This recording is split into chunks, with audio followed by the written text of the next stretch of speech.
Well, good evening, folks. From David Delivers Space, coming to you again from Central Florida. Got another exciting evening provided to us all by SpaceX and the final. They'll be providing service for today. Just a quick second to thank you all for coming out tonight. We've got a beautiful day in Florida. We had what we're looking at right now, as you can see here, looking at about 70 degrees at Merritt Island. Clear night, no rain in sight. Radar is clear as a bell. And we are looking at a T0 for tonight's mission, or actually missions, at approximately 7:16 Eastern Standard Time. But again, as you can see, we have no rain today. Wind is running at about 13 miles an hour. So we should be good for a on-time T0 this evening. Again, coming out of the Cape. Before we get started, SpaceX and to all their partners for allowing the broadcast to be out and allowing us to share this for educational purposes with our subscribers. We appreciate all of you. And we are looking for an exciting evening. Going to be more than likely a lot of direct broadcast from the various partners for the various payloads, and I'll run over those very quickly.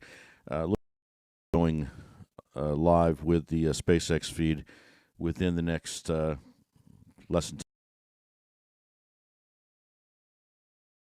Kind of give you the lowdown. What we have is a number of missions right now. We'll start off as we always do. The booster today is Booster 1083. This booster has gone through a third recovery attempt, and that attempt will be on a short fall of gravitas off the coast of Florida. Recoveries a little bit further away down the Caribbean coming shortly. The Booster 1083 will be going through flight number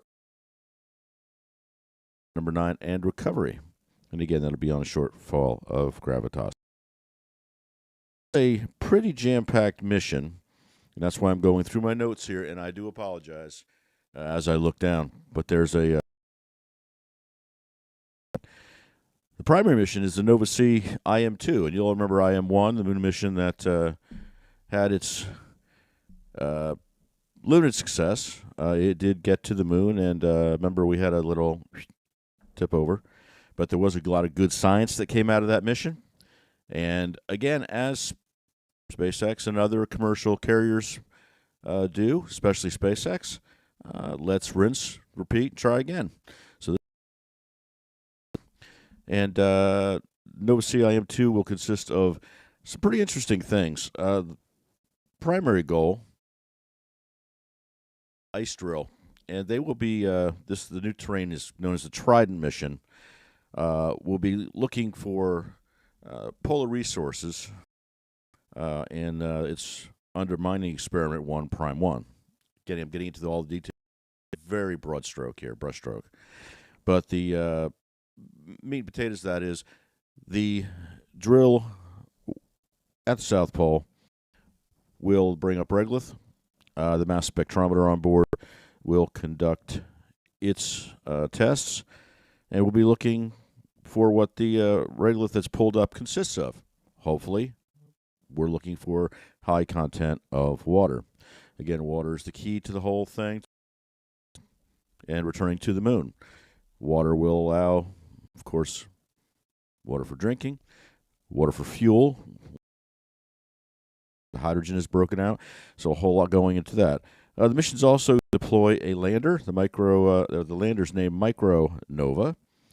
And this is NASA's tipping polar point named Grace, which will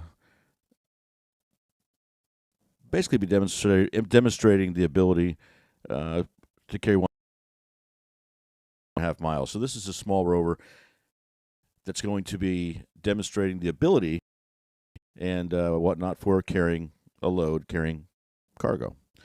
As you can see, of course, humankind returning to the moon overall. So we've got a couple big. That's the big primary mission that we're all looking forward to. We've got also the second mission, which is Chimera GO1. This is provided through Epic Aerospace, and it'll send the transfer ship into space to go into a geostationary orbit. And as you can see, Papa D needs to hit the coffee. But the aim of this is covering a specific orbital position for the launch. So there's also a unidentified CubeSat that's part of that mission. Another payload for Astroforge. Company plans to mine asteroids, and this will be Odin will go into deep space. It's going to observe a near-Earth asteroid, and that will be 2022 OB5 in preparation for a retrieval mission. So Odin's going to be fly by the asteroid about a kilometer away, and will arrive. It'll arrive about 11 months after its launch today. So we have an asteroid observation for a mining mission there. And we all know, we hear the stories about a single asteroid that can carry more wealth than the entire planet has ever mined. So it's very interesting, something that we want to payloads. And then we also have, and again, if I'm missing something, I apologize, but the Lunar Trailblazer. It's a small lunar orbiter, part of NASA's Simplex program. It will detect and map water on the lunar surface to determine location, the geology it's contained in, and its usefulness. So we have a number of packages going there, with the overall picture of this moon landing mission all tied into that, but it's all really in a big package. Would be looking at nuts and bolts of the mission. I'm going to switch over just briefly here so I can be sure of our time to go.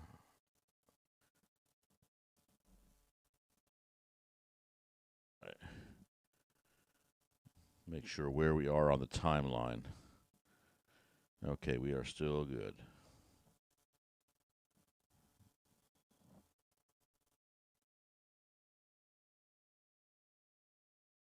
So that is the status of today's mission. Big mission. We're looking for a T0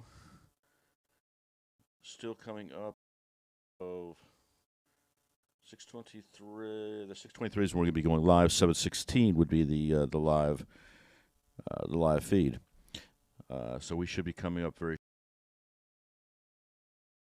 But again, a couple thanks here as always. I'm always accused of thanking too much. I will never be able to not thank those who helped me on this project.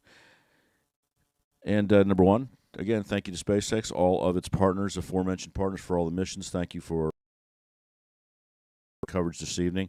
Hopefully I'll get a chance to chime in a little bit and talk to you guys. If not, we'll see.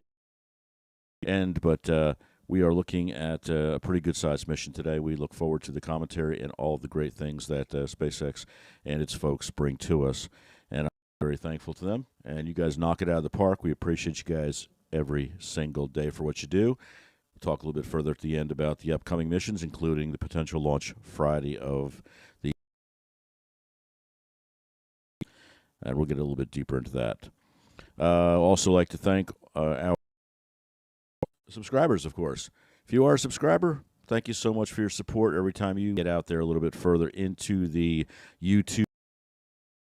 And again, we are a non-funded page. We are a non-subsidized. loving being out here with you guys and giving you guys the opportunity to see some of these things and hear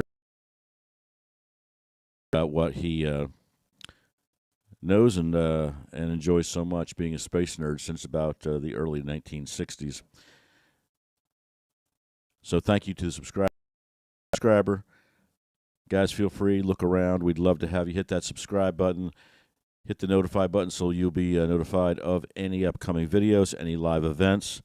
We have a lot going on out here in Florida, down here in Florida, that we'll talk about, and we look forward to bringing that to you as soon as we possibly can, whenever we can, including our trip utilizing our new Starlink service that we can take to us to Boca Chica and hopefully bring you a live stream of a launch in the very near future. So thank you to the subscribers. Please subscribe, like, hit all those buttons, guys. You don't know how important that is to the channel. It helps us grow. And with that, thank you to our music production folks out at Maddness Productions. Thank you again. They're able to put together a nice music package for us. You heard that at the beginning. You'll hear it at the end or during. And we appreciate Matt being in the project and helping us out with that. A little bit of music that is more over Papa D's head than I would care to admit. So, guys, we're going to stand by right now. It shouldn't be too awfully long, and we will be firing off the live feed to SpaceX folks and those people out there at the Cape. Thanks for coming on board again tonight. We'll stand by for just a minute here while I confirm the connections to our feed. And glad you came out here to spend a little bit of it with Papa D. Stand by, guys. The upcoming mission will be coming shortly.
Tonight, we're going to the moon, and this SpaceX Falcon 9 rocket is taking us there. On board is a lunar lander that's built by Intuitive Machines. It's carrying science and technology investigations from NASA's Commercial Lunar Payload Services initiative. This will help pave the way for humanity to live and work at the moon. Hello, and welcome everyone to the Kennedy Space Center in Florida.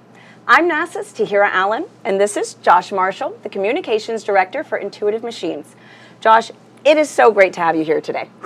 I know. Tahira, it is good to be back, and what a difference that 1 year can make. We're back out on the launch pad with another lunar lander and a maturing commercial space program that's ready to support commercial partners and, of course, NASA. And we are so excited to be back on the launch pad with you. Liftoff of Intuitive Machines moon lander is scheduled for 7:16 and 30 seconds p.m. Eastern Time. And right now, everything is a go for launch.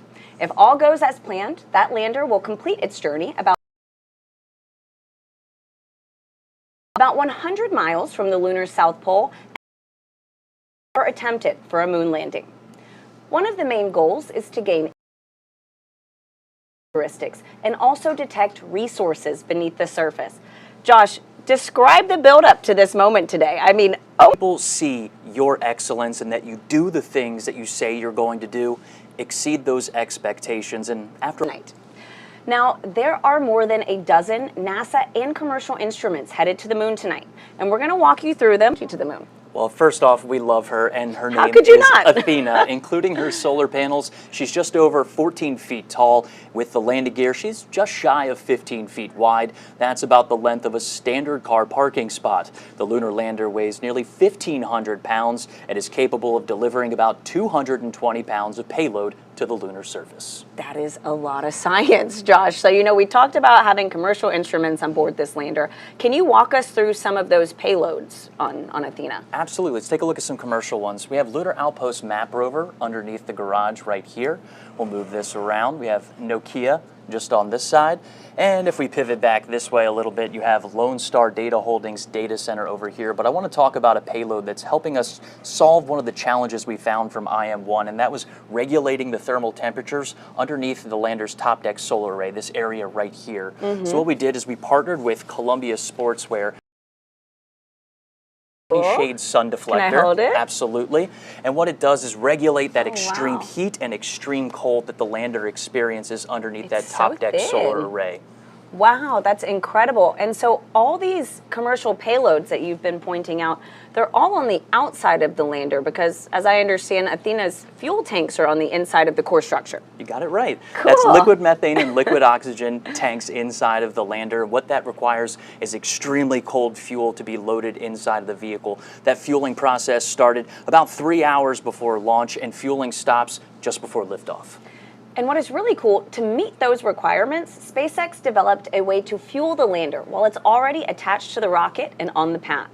Now let's head on over to SpaceX and Mission Control in Hawthorne, California. Thanks, Tahira. I'm John Innsbrucker, Falcon Principal Integration Engineer here at SpaceX. And I'm Yomezo, a lead propulsion engineer here at SpaceX. Now, IM-2 marks our 24th mission of the year after 134 missions. SpaceX was honored to launch last year's IM-1 mission, which is the first commercial lunar one mission just last month. And we're excited to once again partner with NASA as part of the Commercial Lunar Payload Services Initiative. More about the resources on the moon. We'll have more on SpaceX's part in building our future. Us just under 41 minutes from liftoff, and while the countdown continues, Falcon 9 that will be taking IM-2 to space today. On your screen, you can see the Falcon 9 on Launch Complex 39A. Falcon 9 is a two-stage rocket, and it's the first orbital-class rocket capable of reflight. The first stage, the tallest portion of the vehicle, marked there on your screen, that provides 1.7 million pounds of thrust thanks to its 9 Merlin 1D engines. That's right, and near the top of the second stage, powered by the Merlin vacuum engine, or MVAC, while this is very similar to the Merlin 1D on the first stage, this engine has a large nozzle which allows the second stage to perform more efficiently in the vacuum of space. Now, the first stage is what gets us out of the Earth's atmosphere and into space, and the second stage is what takes the payload to its targeted drop-off orbit. Now, that large barrel structure with the pointed nose at the very top of the vehicle is the payload fairing, and it's composed of two halves made up of carbon composite material that come together to protect the payload until we're in the vacuum of space. Intuitive Machines landers need to be fueled on the pad with cryogenic methane and oxygen starting about 2.5 hours before launch. Now, ahead of the IM-1 mission last year, SpaceX teams had to modify Pad 39A and the transporter erector alongside the Falcon 9. We installed liquid oxygen and methane tanks, we put propellant lines in, and we put more of these to support the Intuitive Machine missions. Now, Athena, today's lander, went through the same late load of propellant while it was on the pad today. In fact, we have just finished wrapping up propellant loading. Now, methane isn't typically used in the Falcon program, so Falcon teams had to lean on the expertise of our Starship teams to verify the health and status of the lander and our fueling system. And speaking of Athena, the lander arrived in Florida back in January, and since then, teams have been integrating the spacecraft to Falcon 9's second stage in preparation for 11 minutes. Right now, we are looking good for an on-time liftoff, and in the meantime, Athena. And we're going to walk you through them to show you how they'll inform on how on the lunar surface in the future. So let's jump right into the NASA technology demonstrations. We have the Prime 1 suite, which stands for Polar Resources Ice Mining Experiment. It consists of 2 instruments, the Trident drill, which you see right here, and a mass spectrometer called. Now live to discuss these 2 tools is Dr. Jackie Quinn, Prime 1 Project Manager with NASA. Jackie, thanks for joining us. No, thanks for having me. So let's start with this. Walk us through how this works. So actually, this is a light drill. So that's the exact size that we're going to send to the lunar South Pole. Big. Yeah, it's actually was designed and built by Honeybee Robotics. It's a percussive drill, and it has the ability to sample down to a meter depth, so that's a little over 3 feet. And the way it works is it goes down in about 4-inch sections. It'll go down 4 inches. It'll collect the lunar drill, it'll bring it to the surface, deposit on the surface, and then it goes down again another 4 inches and deposits. So until it reaches its terminal depth. One of the very cool things about the Trident drill is it has a temperature sensor in the very tip of the drill. So as we're going down, we're going to stop and take temperature measurements at different depths along the way. So we'll get the first thermal in situ readings as we traverse down. That'll be one first. And of course, it's the first robotic drill in the lunar South Pole. So very cool. That's Trident. A couple calls from SpaceX here. Immediately and proceeding to launch abort. At T-minus 10 seconds, launch will be hands-off and relying on automated abort criteria for the remainder of the count. And Jackie, paired with Trident is the mass spectrometer, M-Solo. I love the name. It's the second part of Prime 1. How are we able to use the drill in concert with the mass spectrometer? Right. So actually, I have another life-size rendition. This is M-Solo. So M-Solo is a commercially available mass spectrometer built by Infocon, which the engineers and scientists here at the Kennedy Space Center have ruggedized for So the M-Solo works in tandem with Trident. When Trident brings up the soil and deposits it on the surface, the activity will actually sublimate into the vacuum of space. And when that happens, the mass spectrometer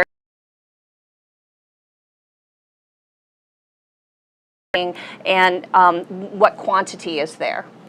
And so, Jackie, real quick, can you give us the big picture? You know, what does the Prime 1 suite contribute to the overall goal of long-term human presence at the moon? Yeah, so right now, I would say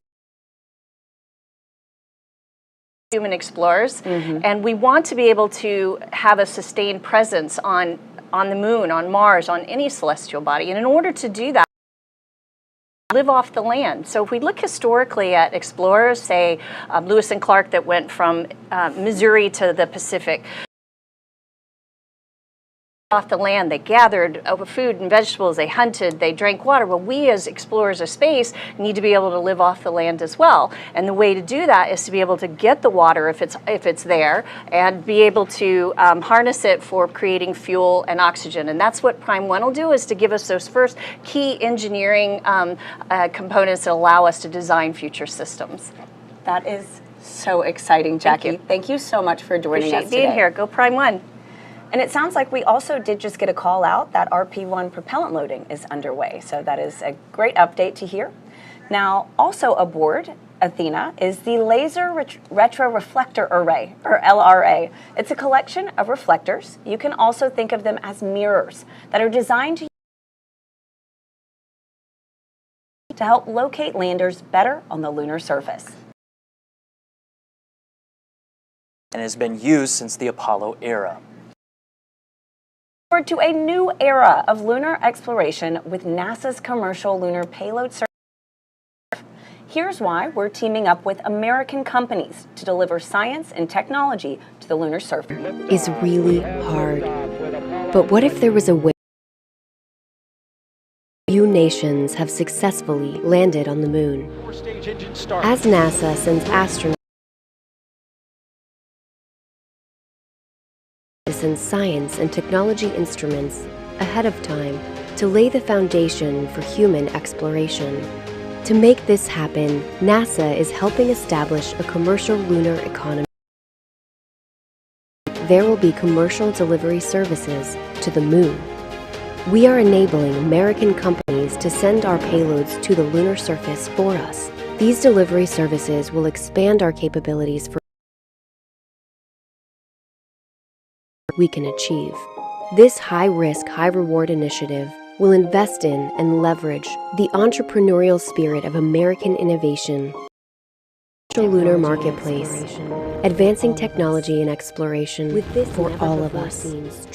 With this never-before-seen streamlined to make novel measurements and develop technologies that scientists have long wanted to do on the lunar surface. A new station alert has arrived. As this new industry matures, this commercial delivery service to the moon, to other destinations in our solar system, and we can learn to live because we are explorers. Josh, one thing that I think is super cool, tonight's delivery being led by Intuitive Machines, is that it's controlled from your mission control, and it is a super unique setup. That's right, Tahira. Let's take a live look at Nova Control. This is the nerve center of our entire program at Intuitive Machines. Starting now, we have 3 primary flight controller teams working 24/7 to monitor, command, and control our lunar lander during its journey to the moon and Athena's mission on the lunar surface. Here's a closer look at how her mission. Athena's mission may provide the wisdom required to define how will humanity live and work on the moon. These kind of unlocking the moon's secrets follows the same path. Odysseus lunar lander separation confirmed. You have to do what's called a lunar orbit insertion. It's about a 900 meter per second maneuver. It's a big burn. Cold in darkness. We're just going in orbit, doing the things you do with satellites. This will be very similar to what we do with our orbit and comm relay satellite. Short engine firing sends Athena into a lower orbit to prepare for one final 600-second burn maneuver to the surface. And it's a nice ride. The engine provides a steady level of thrust that does pick up a little bit as we deplete fuel, but we control it. Finally, covering technologies, science, and services that may enable humanity to live, work, and explore deeper into the solar system. It's definitely a great feat.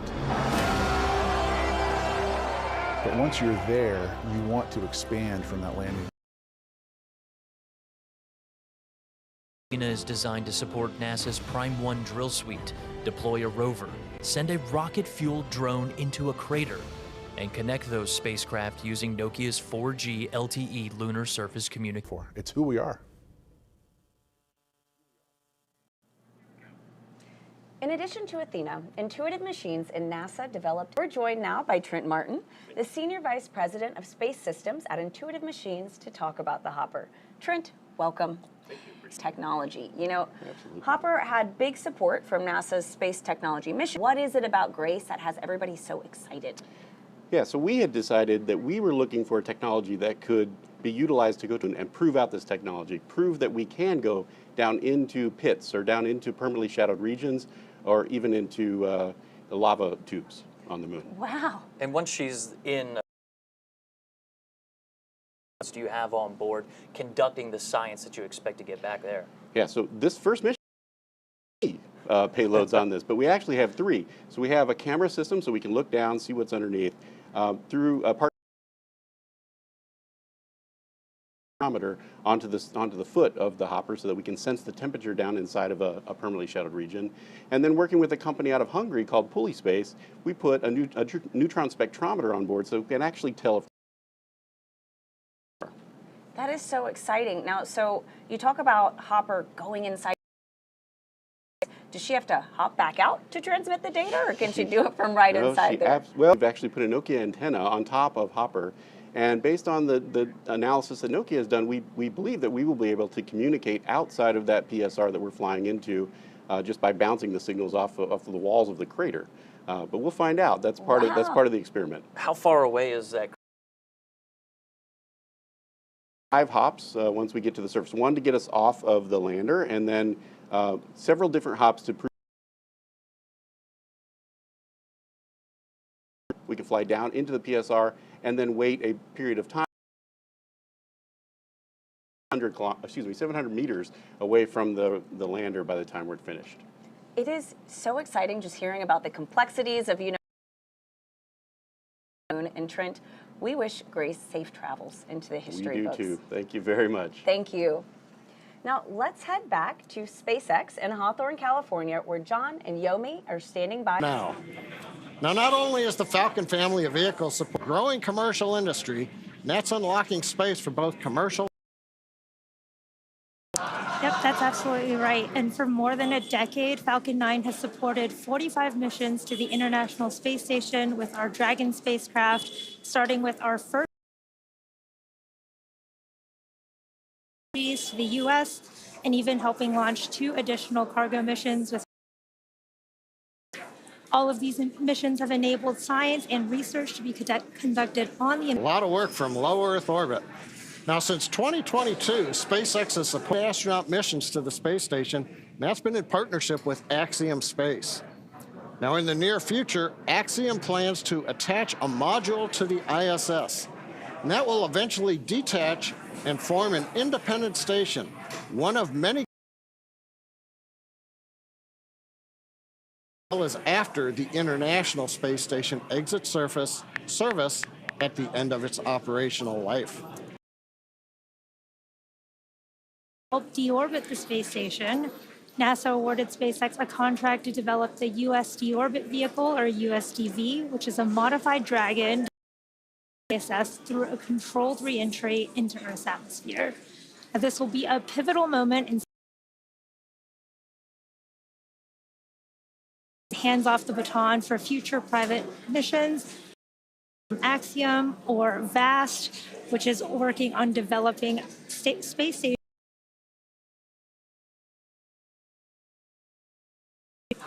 Now, SpaceX's drive to unlock space does not end there. In 2021, SpaceX launched Inspiration 4 on a 3-day journey around the Earth. It was the first all-civilian mission to space. And missions like Inspiration 4 that you can see here, Polaris Dawn, and the upcoming From-2 mission, those allow commercial astronauts to conduct research and other activities in the microgravity of outer space.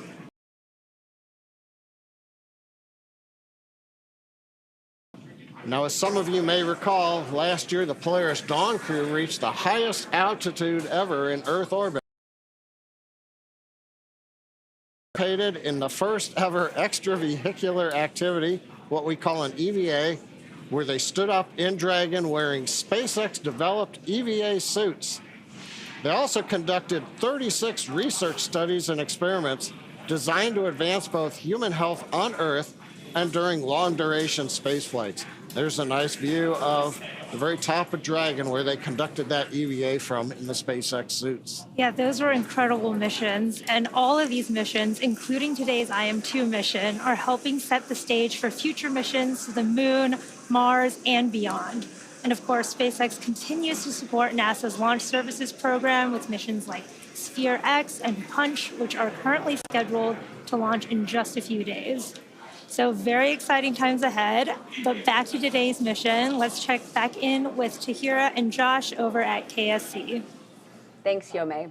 So we are at about T-minus 22 minutes from liftoff tonight. Josh, if all goes as planned, this would be the second lunar landing for Intuitive Machines. I mean, that has to feel good. It does. And just last year, we became the first commercial company to land and operate on the surface of the moon, despite a harder than expected landing caused by a laser altimeter mishap. Now, so what did your team do?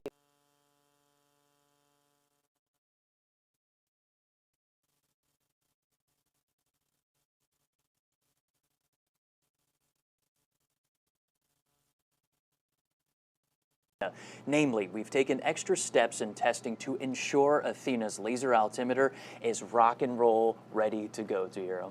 I mean, that sounds great, Josh. So let's talk about this landing site. The landing for IM-2 is at Mons Mouton. It's named after the award-winning NASA mathematician and computer programmer Melba Mouton, who contributed to the successful Apollo 11 moon landing. Mons Mouton is about 100 miles from the lunar South Pole, climbing nearly 20,000 feet high. That's about the height of Mount McKinley in North America. This mountain is also about the size of Delaware, stretching 2,700 square miles, and will be the southernmost lunar landing ever attempted. Now, Josh, can you break down what are the differences between the IM-1 landing site from your first lunar landing and the IM-2 site for Athena tonight? Well, both of these sites are lunar highland areas, very similar when it comes to that. The IM-2 landing site is about twice as close to the South Pole than our first mission. Why was Mons Mouton chosen? Was there anything specific that you all used to really narrow this down for IM-2? That's a great question. I asked our scientists, and as we move closer to the South Pole, NASA commercial payloads may complete their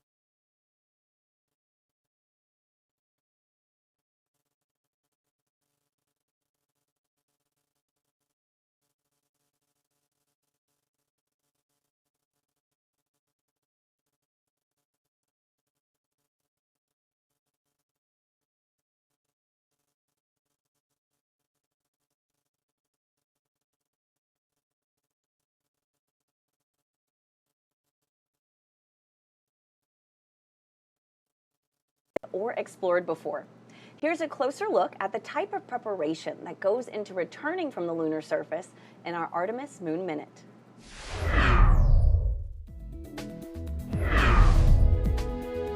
Hey everyone, I'm NASA astronaut Christina Cook, crew member for the Artemis 2 mission.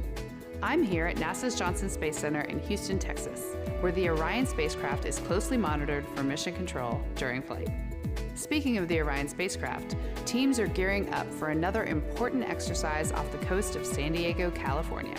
Underway Recovery Test 12, or as we like to call it, URT-12, is the third in a series of tests to make sure teams are prepared to safely recover myself, Reed Wiseman, Victor Glover, Jeremy Hansen, and the Orion spacecraft inside an Orion mock-up, and Navy divers will practice getting them out of the capsule. Astronauts will be inside an Orion mock-up, and Navy divers will practice getting them out of the capsule and into helicopters, which will fly them to a nearby naval ship. Teams will spend the week running through different scenarios, including a daytime or a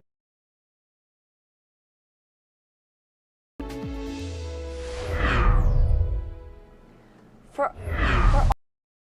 and info on the Artemis 2 mission, you can scan the QR code on your screen or visit nasa.gov/mission/Artemis-II. Now, for more on SpaceX's lunar efforts, let's go back to John and Yomei live at SpaceX in Hawthorne, California. Thanks, Zahira. As we mentioned earlier, Falcon 9 is the first orbital class rocket capable of reflight. And in fact, this will be the 9th flight of this particular first stage booster. Over 380 reflights. It's hard to keep track of the scorecard. And today, this booster will be attempting to land on our drone ship, a shortfall of Gravitas. And this would be the 100th booster landing on that particular drone ship alone. That's pretty incredible. And rapid reusability dramatically reduces launch costs, which helps increase launch frequency and enables a wide array of new government, commercial, and scientific opportunities in space like this one.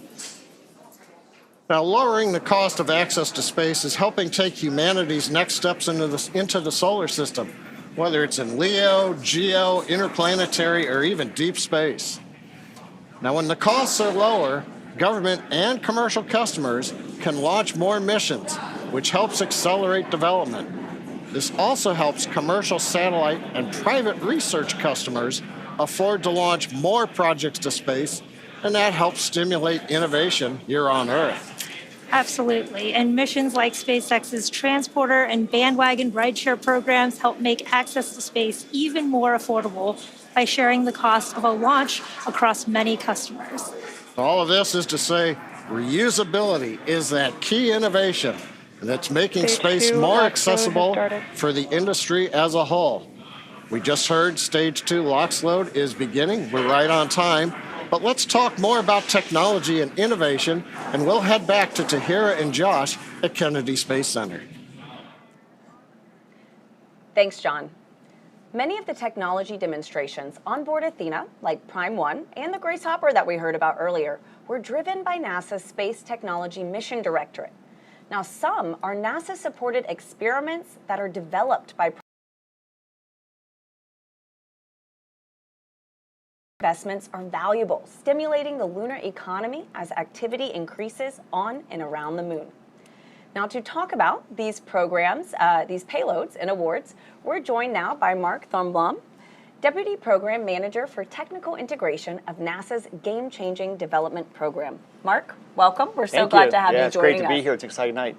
Can you first explain, what is Tipping Point and what does it mean to NASA and our partners? Sure. So a Tipping Point project is a true collaboration and partnership between NASA and an industry partner. We are seeking commercially led new space technologies that show a promise for the benefit of commercial missions and for NASA. And so essentially what happens is that both NASA and the commercial partner have identified a new technology that is ready to be matured and be tested and then infused in the commercial market. So both NASA and the commercial partner, they both put in money, they put in resources, expertise, test facilities if needed, they put their plan together, they mature the technology, they test it, and so in this case, send it to the moon, prove out that technology, and then be ready to infuse it into the commercial market for a future mission that both the commercial world benefits from and NASA benefits from. And so there are 2 tipping points on this lander, right? And so we heard about one a little bit earlier, the Grace Hopper. Can you expand on how this might revolutionize, space exploration? Yeah, so the word revolutionize is really perfect for this type of mission. In the past, almost exclusively planetary exploration has been done with wheeled rovers.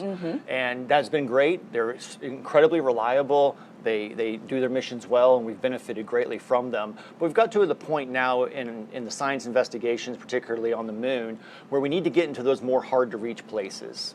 In this case, we want to get to the bottom of a crater. We want to get into those permanently shadowed regions where we believe that resources, water, and other volatiles are there that we can go and eventually extract and use. And so a wheeled rover would be impractical to think that you could get down those steep slopes, over those cliff edges, down into those extreme temperatures, and then back up, right? So the fact that you have a hopper that can come up, over, set down nicely, do the science it needs to do, and then safely get out of there really changes the game on where we can go and do science on planetary bodies. And it's not just applicable to the moon, it has reaches out towards Mars and beyond. All right, Mark, I'll throw you a curveball. Sure. Can you tell us more about another one of these tipping point initiatives with Nokia that hopes to deploy the first cellular wireless network on the moon? This is the one that seems to just light people up when you talk about it. It's so familiar. Nokia has done such a fantastic job of taking their terrestrial telecom 4G networks that connect billions of people and devices every single day. And they're packaging it for space, and they're going to use it on future Artemis missions and future human sustained presence on the moon and Mars and beyond. And so to get a 4G network and to get that high-speed data, voice and datacom, and have your kind of local internet connecting all your devices up there really is an important part of meeting communication requirements for a human mission. So this demonstration is going to teach them a lot about what they need to do to collect that data. The environment is obviously very different. You're in a vacuum environment, the temperatures are different, the regolith's going to play. So the way the network responds will be a little bit different on the moon than here. So they need to collect that data so that they can go back and optimize their systems and be ready to deploy on a human mission. Yeah, I think revolutionize was the right word for these 2 payloads. This is incredible. Awesome, Mark. Josh, so how is this integrated onto the Athena spacecraft then? Well, Nokia's network in a box is mounted high up on one of Athena's closeout panels, and she has 2 antennas on top of Athena, and it connects both of those lunar mobility vehicles that we're talking about exploring the moon's surface. All right, well, thanks, Josh, and thank you so much, Mark. Absolutely, thank you for having me. Thanks for joining us. Now, when things get busier on and around the moon and Mars, astronauts and robots are going to need a way to stay in touch with each other. Here's a deeper look at how the Nokia tipping point will provide a communications network to help prepare us for that future. On Earth, a cellular network has many components: base stations, radio units, and a core network that manages the connection between users and the network. Nokia and integrates all of these components into a single network. It contains every single component that make up a 4G LTE antennas. Every gram that we send to the moon. The system also has many redundancies and fail-safes to recover and heal itself. We also overhaul the system of ionizing radiation that would normally cause to malfunction.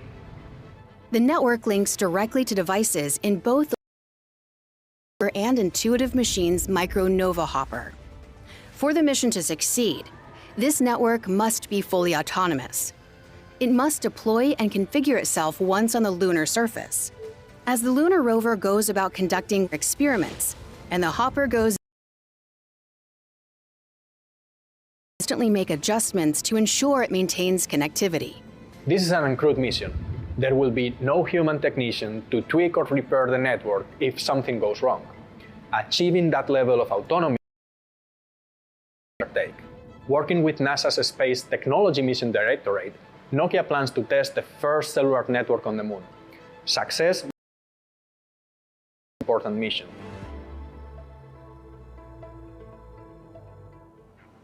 While Nokia's lunar network technology mission, it's also being adapted for Artemis 3. That's right. Now, these high-speed capabilities will be incorporated into the Axiom spacesuits, enabling connectivity on the lunar surface. You can think of this as our explorer's own cell phone network, but on the moon. Like clips and tipping points are helping advance humanity's reach into our solar system and shape our country's approach to exploration. Tonight, Intuitive Machines' lunar lander is taking NASA's science and technology demonstrations to the moon under the Commercial Payload Services Initiative. Machines to provide lunar delivery services that advance capabilities for science, exploration, and the commercial development of the moon. Tahira, it's through CLIPS NASA selected Intuitive Machines to make commercial lunar ambitions a reality. And it's by collaborating with NASA and leveraging data transmission and infrastructure that commercially develop the moon, not just for us or NASA, but for all. Absolutely, and it is an exciting time, Josh. So tonight is also the third CLIPS delivery that is launched as they walk us through the final moments of the countdown. We will see you after launch. Now, as we mentioned at the top of the program, Falcon 9 is enabling these launches of the moon, including the Hakuto R mission, IM-1 a year ago, Blue Ghost, and Resilience, and of course tonight's IM-2. Shares like the 3 additional payloads you can see here, it's below the lander, but those ride shares will be. All these missions are something that Yomei is going to talk about. And these are coming in flight. Our future in space and helping to support sustained human and robotic activity, including scientific research, resource extraction, and infrastructure development. See here some of today's rideshare payloads on the stack there. Lander. Now, NASA's Lunar Trailblazer is also hitching a ride today, and we'll learn more about that later in the webcast, as well as Astroforge. They're an asteroid mining company flying its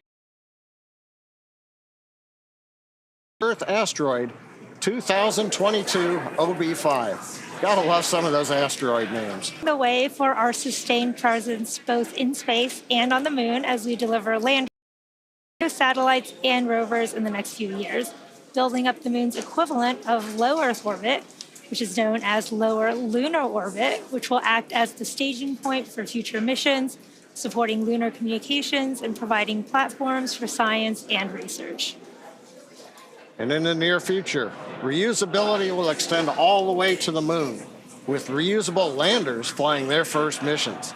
Frequent, low-cost launches from the moon will eventually allow for lunar exports, like metals and helium-3, which can help support future deep space mission to Mars and beyond. We're coming up at T-minus 5 minutes. Let's turn our attention to Falcon 9, the spacecraft. The good news is all systems are currently a go for on-time Tanks liftoff. pressing for Starman retract. We just heard the call out. The tanks are pressurizing. We're stiffening the Falcon 9 up in preparation for strongback retract. The strongback is the structure you see on your screen right behind the Falcon 9. You're looking right now at the payload fairing, inside of which Athena, the lunar lander, and the 3 rideshares are located. We also have had the transition to internal power for the spacecraft. That happened several minutes ago. Also, we were talking, we heard some of the call-outs. Strongback retract is running. There's strongback retract begin to run. We have finished loading fuel on the first stage. We are loading liquid oxygen on the second stage, so we are on time, not working significant issues. What we're waiting to see right now is the 2 clamp arms from the strongback begin to open up. I think we can just start to see it now. It takes about 16 seconds to retract. Following that, we will then begin to recline the strongback away from the Falcon 9. Yep, and you can see those clamp arms are opening as we speak. The vehicle is nearly fully loaded with propellants and will complete at the T-minus 2 minute mark. The range is also green and ready to support today's launch. And if for any reason we do not launch today, we do have a backup opportunity tomorrow at 7:11 p.m. Eastern Time. At this point in the countdown, both the first and second stage are fully loaded with 1 million pounds of kerosene fuel and liquid oxygen. Falcon 9 uses 2 propellants. One's a refined form of kerosene called RP, liquid propellant 1, and we also use LOX, or is our oxidizer. Now, fire generally needs 3 elements to oxidizing agent, in this case oxygen. That's the fire triangle. In our case, the liquid oxygen is chilled well below its boiling point. That makes it denser, and that means basically we can load more of it into the rocket. Yep, and the third part of that fire triangle is a chemical known as TTEB, or triethyl aluminum and triethyl borane, which we use as an ignition. Stage 1 LOX load complete. There's that call out for stage 1 LOX load complete. And the combustion of RP1 and LOX is what makes the rocket go, and it's that TTEB mixture that sets the match to the propellant mix. Now, in addition to finishing LOX loading on the second stage in about 30 seconds, we'll have another major event at T-minus 60 seconds, and that's Falcon 9 computers going in startup. The autonomous first and second stage internal flight computers will take over the countdown. Inside of T-minus 2 seconds, we'll light the Merlin 1D engines for liftoff. And right now, though, coming up on T-minus 2 minutes, the Intuitive Machines payload continues to be healthy, and the Falcon 9 team is tracking no issues on the rocket.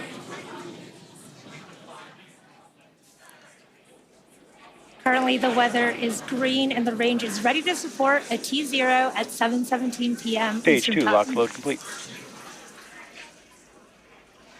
Okay, we've heard the call out just inside T-minus 2 minutes. LOX load on second stage complete. You can probably also hear the background enthusiasm. Everybody is getting ready for a launch to the moon. Next major event coming up right now. Ground gas closeout. Ground gas closeout. That means that strongback alongside the Falcon 9. We're draining any propellant from the ground lines. We're venting gas overboard. That'll also create what's typically a large white plume that comes off of the strongback. The cold gaseous oxygen we're venting off of the strongback mixes with that warm Florida air, and you get a large white cloud, and you can see it streaming away. Waiting for the call out for startup of the flight Falcon 9 is in startup. You see and hear it. We're in startup. Everything at the LD go for launch. And with that, let's pause for a minute and listen to that go.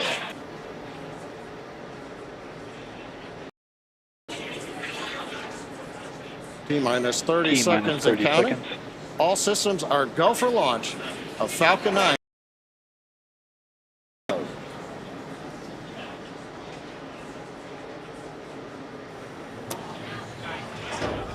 T-minus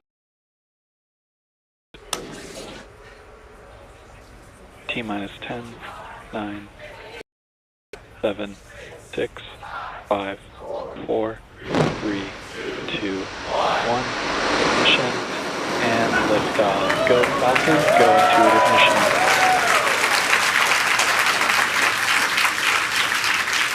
Vehicle.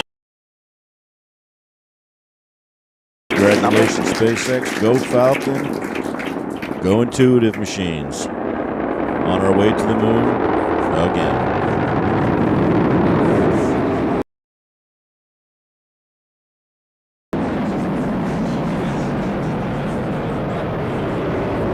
At 39.8, we're heading to the moon. We heard the call out of the pitch kick. That's a small tilt of the vehicle. We're still going pretty much straight up, but now we're also slowly heading horizontal. We heard that call out for power and telemetry nominal, and once we reach orbital altitude, we're going pretty much horizontal to the Earth. The rocket needs to go about 17,000 miles per Falcon hour. 9 is supersonic. Horizontally. We heard that call out. We are supersonic, and in just a few moments, we will pass through max Q, or maximum aerodynamic pressure, on the booster. Max Q. We're through max Q, and the Merlin 1D engines have throttled back up to full power. Next call out we ought to hear is MVAC chill. Falcon 9 data is continuing to look good as the first stage heads out over the Atlantic Ocean.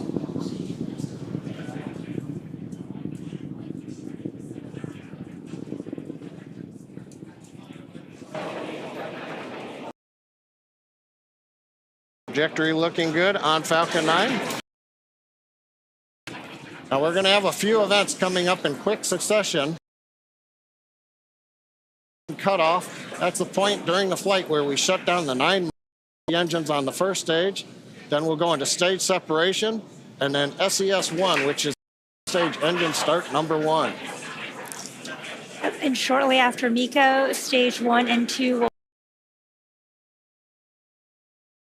back down to Earth while the second stage engine starts for the first time, known as SES-1, where the single Merlin vacuum engine on board the second stage will. This is happening in just a few seconds. MECO. Stage separation confirmed.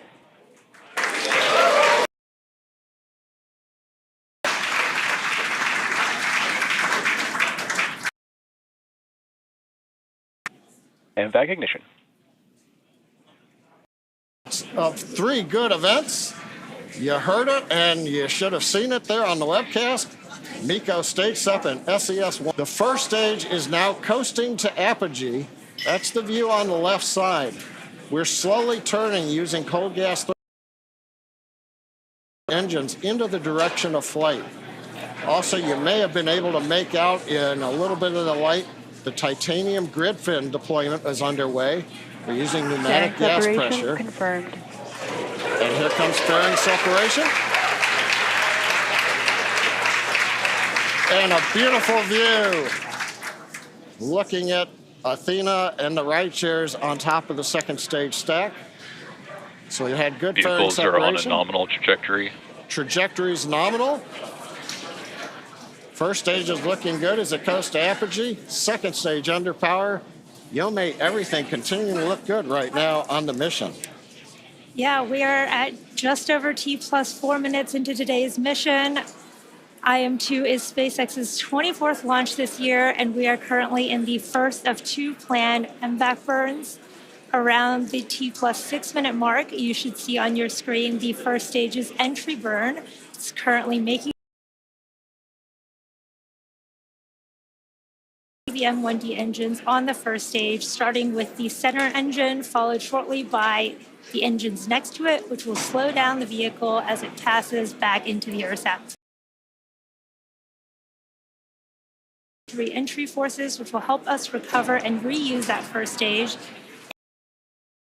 screen to the telemetry on the bottom left and right of your screen for the stage 1 and stage 2 speeds and altitudes. Now you may have noticed on the left side of your screen, first stage altitude has begun dropping. We have reached apogee, and now we are under the pull of gravity, headed back down to the Atlantic Ocean. Now to slow us down, we'll use that entry burn. And that means we're firing 3 Merlin engines to decelerate the Falcon 9, but we'll still be moving very rapidly. And that's going to cause the vehicle to fly through the Merlin exhaust gases. That's also known as the rocket's plume. And this will deposit a layer of soot on the vehicle surface, one of the signatures of a flown booster. Now that soot comes from the carbon-based fuel that Falcon 9 uses. Now it took us almost 2 minutes since separation to get up to apogee. It's going to take the rocket just as long to bring the first stage back down to the edge of the atmosphere for the entry burn coming up in just about 20 seconds or so.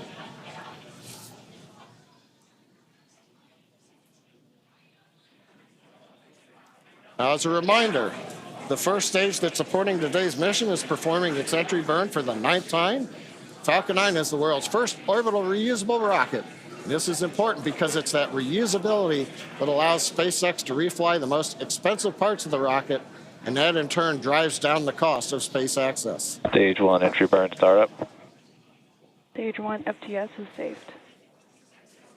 There's that call out for entry burn startup, and this will be about a 30-second burn, slowing that first stage down as it re-enters the Earth's atmosphere.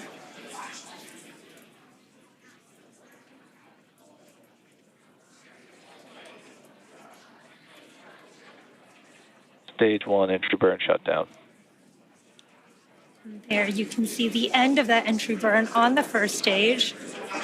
And on your right, you can see the second stage still in the first of 2 planned burns carrying the Intuitive Machines 2 payload to the moon.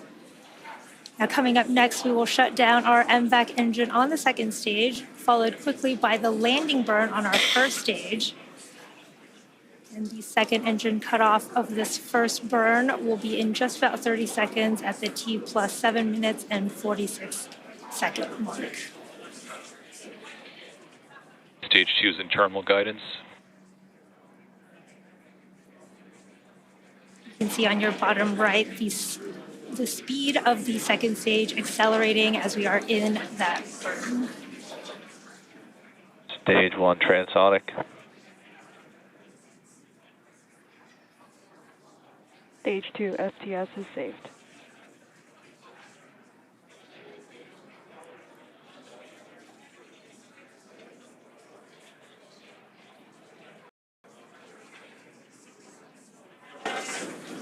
MVAC shutdown.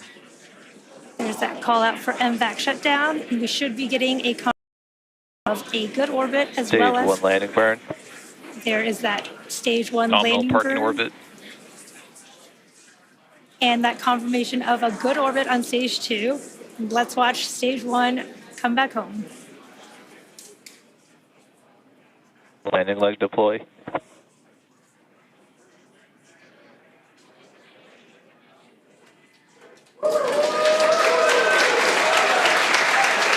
Stage 1 landing confirmed. Awesome views of that first stage landing. There you have it. That was the 413th recovery of an orbital class rocket, including first stage landings for Falcon 9 and Heavy. First stage is back on the drone ship. Beautiful mission. Second stage is in the parking orbit in our low Earth orbit. Now the mission does continue in space with stage 2. Coming up next, we have the second burn of our MVAC engine. We call that SES2. And that'll be the second stage burn around the T plus 36.5 minute mark. And we'll follow that with spacecraft separation. Until then, we're going to send you back to Tahira and Josh at Kennedy Space Center. Thank you, John and Yomei. If you're just joining us, welcome to the Space Coast of Florida, where we just witnessed live the beauty here at Kennedy Space Center. Intuitive Machines is an American company based in Houston, Texas. It was planned in 8 days. Athena is expected to land at the Mons Bhutan region of the moon about 100 miles from the lunar south. To happen just after 8 p.m. Eastern Time. Now, Josh, besides Athena calling home for the first time and waiting to happen right now? Well, it's important to remember that Athena making that first phone call home isn't an easy feat. The lander's designed to make a lot of about the process, including getting into max power attitude. That's one of the first things flight controllers will confirm after we hear from Athena for the first time. They'll be checking that her top deck solar array is locked in, pointing. One of my favorite parts of this mission is while Athena is expected to call back to mission control, there's more action. Additional payload deployments from the rocket's second stage. I am super excited for that too. I don't think I've seen multiple rideshare payloads, release, and they are called ride shares. And while they aren't hitching a ride to the moon with Athena, they are on the same rocket, an intuitive machine. Trailblazer, which is managed by NASA's Jet Propulsion Laboratory. It's the only NASA science investigation on this mission that will not land on the moon. Once it deploys, it will orbit the moon about 60 miles. Scientists better understand the lunar water cycle. It will also inform future human missions as to where supplies of water. The mission is managed by NASA JPL, and its science investigations and operations are led by the university. And we are joined now by Dr. Rachel Klima, Lunar Trailblazer Deputy Principal Investigator, to talk in more detail about Trailblazer. Now, Rachel, first though, what a launch tonight. Oh my gosh. Were you able to witness that? Yes, I was. It was not just because the launch was so beautiful, but like to have worked on something for so long and see it go, I don't know how this is my life. Congratulations, absolutely. Can you tell us a little bit about the goal of the Lunar Trailblazer mission? Sure. So Lunar Trailblazer, we proposed it across the entire surface of the moon. So we're going back to study the form, the abundance, the distribution of that water, and to understand instruments on board that help you achieve that mission. Sure. So the way that we're doing that, we have two state-of-the-art instruments. We have one called the Volatiles Mineral Mapping, Mineral Moon Mapper, excuse me. That's what we call it by. And that studies the near-infrared sun. So the sun shines the light onto the lunar surface, and the light that's reflected back off basically carries with it like a spectral fingerprint of where water and minerals are on the lunar surface. Along with that is the Lunar Thermal Mapper, which is out of Oxford University in the United Kingdom, and that was supported. So it's an international partnership with the UK, cool. And their measure spectral signature and understanding where the water is. Now, Rachel, what to do with our Artemis? Well, so we have these hints, but if we want to go there with Artemis, if we want to use the water that's there, we need to understand where it is. We need to understand how much is there, and so lunar. Wow, That is crazy. What an exciting future. Thank you so much for joining us, Rachel. Thanks, Rachel. Okay. All right, thanks very much. Now, Josh, I understand that there are a few other commercial rideshare Falcon 9 rocket after Athena. Oh, that's right, Tahira, and you can see it at home in this animation.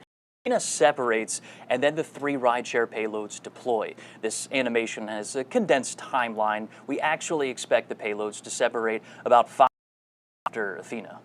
Wow, I mean, even the animation, this is gorgeous. This is going to be such a spectacular view.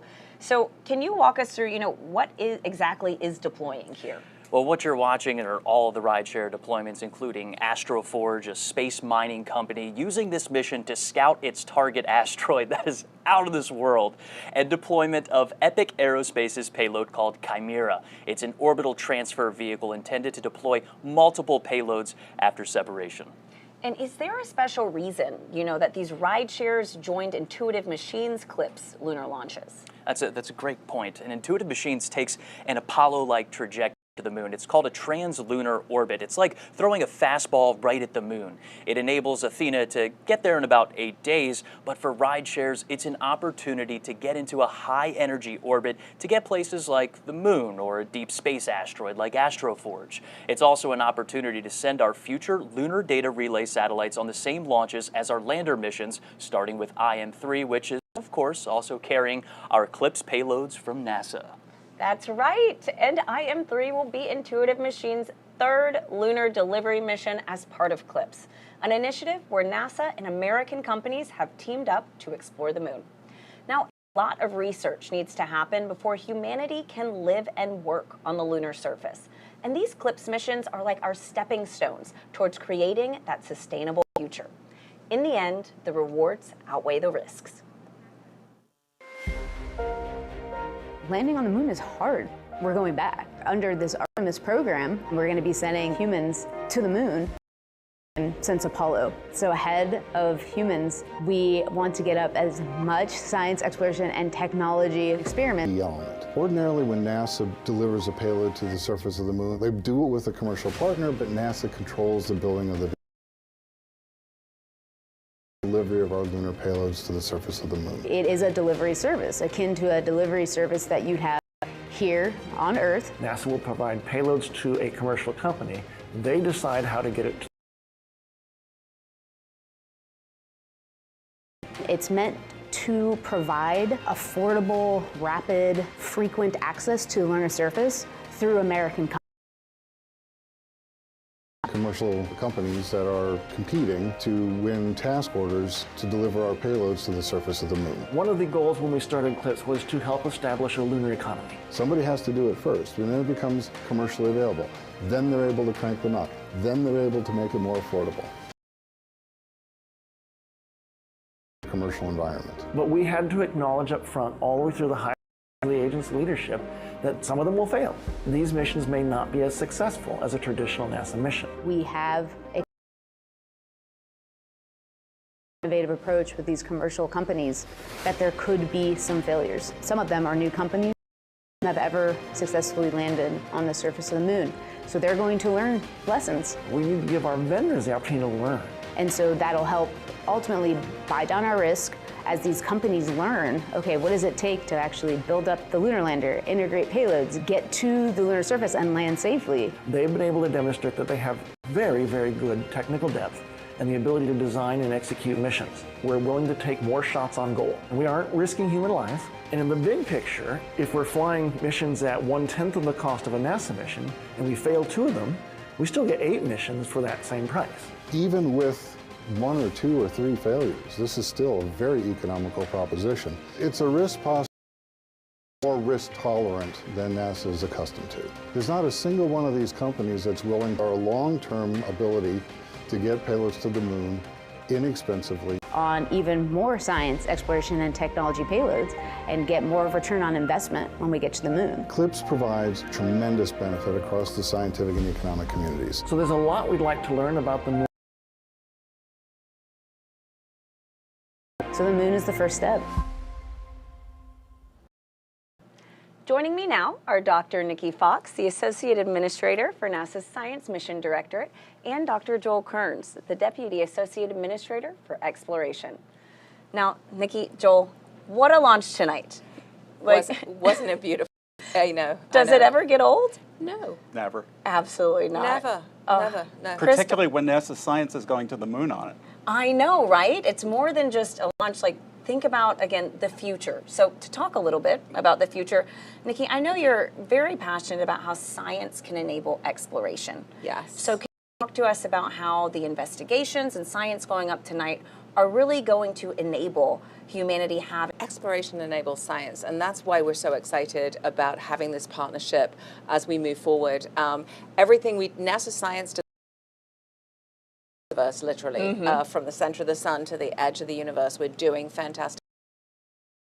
The really cool thing is when what we're doing is really enabling humanity to take next steps. And so as we return to the moon, we're not just returning to the moon for a short trip, we're returning to stay, and then the moon lights our way to Mars. And so all of the experiments that we have that we're putting on CLIPS are just there to enable us to do the next great things for humanity. And so, Joel, as part of CLIPS, it is really to team up with American companies to help advance the capabilities of the commercial development of the moon.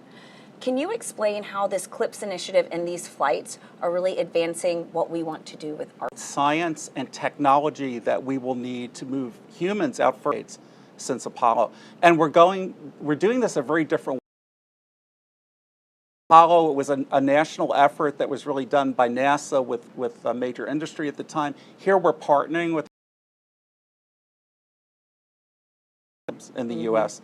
And the way we implement CLIPS to carry out these science and technical objectives, we actually get as a service from U.S. industry the ability to bring things to the moon and get data back. This not only allows us to do this faster and less expensively, but it builds a capability in industry to take things to the moon, not just for NASA, but for all of our Artemis Accord signatories and all our allies and friends around the world. It starts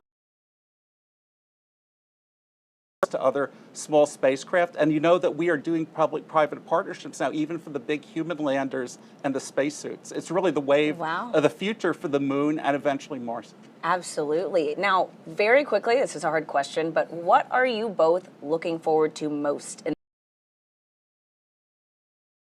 We're going to go to places on the moon, again, to get ready for Mars and to answer questions about the moon that no one's ever visited before. So, for example, IM-2 on this, and we know we want to send our Artemis astronauts to the South Pole. So just by information of what is the South Pole really like as we answer those scientific questions. And Nikki? All of our NASA science missions are super interconnected. So the exciting thing for me tonight is not only Intuitive Machines going to land, but Lunar Trailblazer, coordinated science, both of them looking for volatiles, really fantastic. NASA science doing amazing things all through our universe, from the just everywhere we go, incredible, incredible science. So just really excited to continue to inspire the world and lead the nation in science exploration. Absolutely. Thank you both so much for joining us. Thank you. As part of CLIPS, Intuitive Machines is continuing to add commercial lunar services, commercial development of the moon. 2024 redefined advancing services for lunar data transmission and infrastructure. When we jumped off on this CLIPS initiative. Last fall, we continued development of our lunar terrain vehicle, the Moon Racer, wrapped up 2024 with NASA astronaut testing at Johnson. The company completed several milestones in developing its heavy cargo lunar lander, Nova D. So what we're able to do with heavier cargo is provide a logistics supply chain to the moon. And while 2025 starts with another lunar liftoff, development of the first lunar data relay constellation capable of 4K video transmission is underway to support Artemis missions to the moon.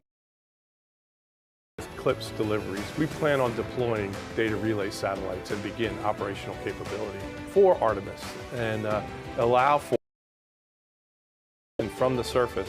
Each mission is building the foundation for a sustainable presence on the moon and a foothold toward the next step into the solar system.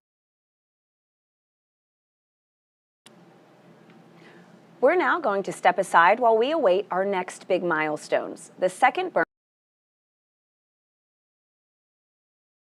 of Intuitive Machines' lunar lander. We're expecting that to happen about 8 minutes from now, so we'll see you then.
Welcome to Kennedy Space Center, where we are currently awaiting the second burn of the Falcon 9 second stage and separation of Intuitive Machines' lunar lander.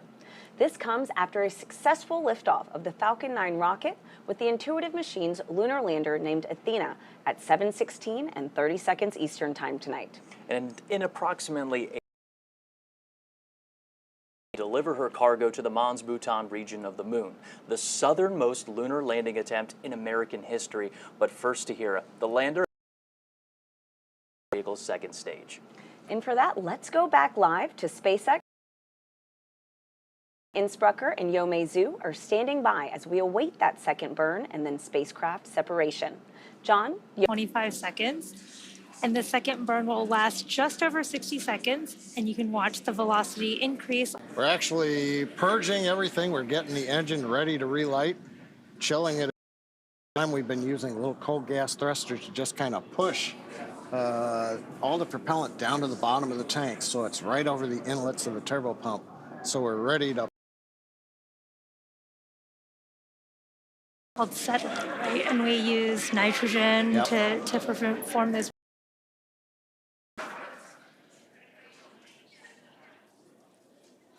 And we can't see those thrusters that John mentioned. They're on the right on the main second stage, and we just have the MVAC engine view here. But you can see that engine chill process happening. You can also see the payloads on the left-hand side of your screen. Oh, and there's a nice view. We've got a second payload camera on this flight, and I think we're looking right up at the business end of Athena with the large nozzle. Yeah, really cool views. I love how Athena looks like a star when it floats away.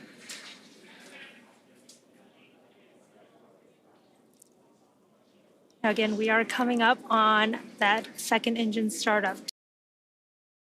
Seconds here. Again, this will be about a 60-second burn.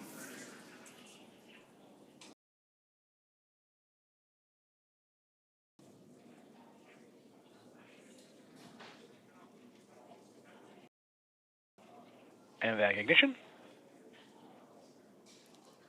That's the call out for MVAC ignition.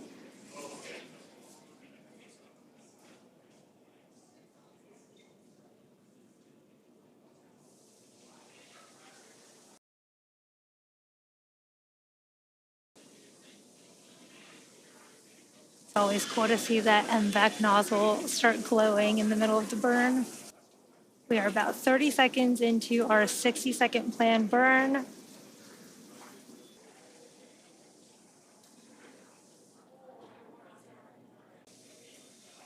There is that call out for MVAC shutdown. We've completed that second stage. Just waiting on confirmation. Nominal orbit insertion. There is that confirmation for a good orbit, and it looks like we are on track for spacecraft separation in just a few minutes. It's been 38 minutes since we had the liftoff, and now we're waiting for that IM-2 lander to separate from Falcon 9's second stage. A little bit of a recap while we're waiting for that. That comes in a little under 6 minutes from now. We had an on-time liftoff shortly before 7:16 p.m. Eastern Standard Time from Launch Complex 39A at Kennedy Space Center. Everything has proceeded nominally. 2.5 minutes into flight, we got stage separation. We also saw the successful landing of Falcon 9's first stage on our drone ship, a shortfall of gravitas, and that made the 9th landing for this first stage.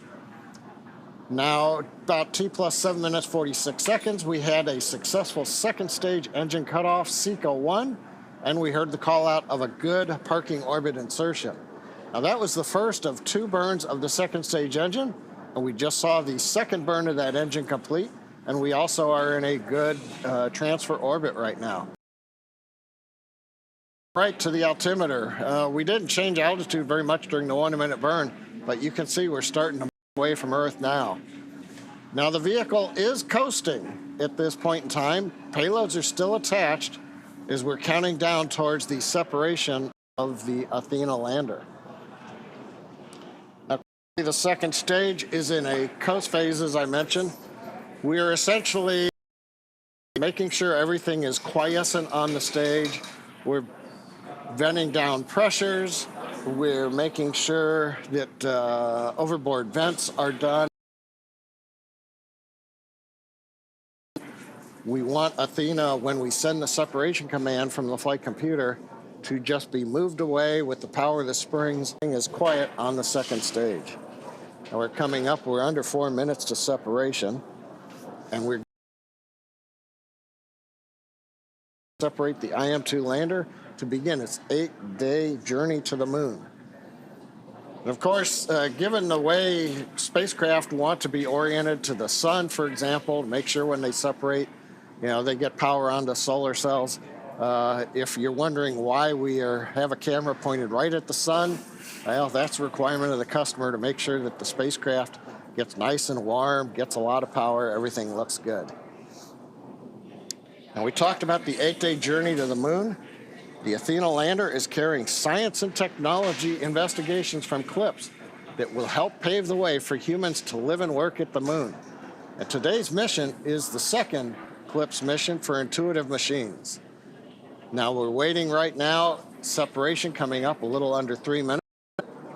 Getting some more views. We're cycling, the flight computer is cycling between the various cameras on stage 2.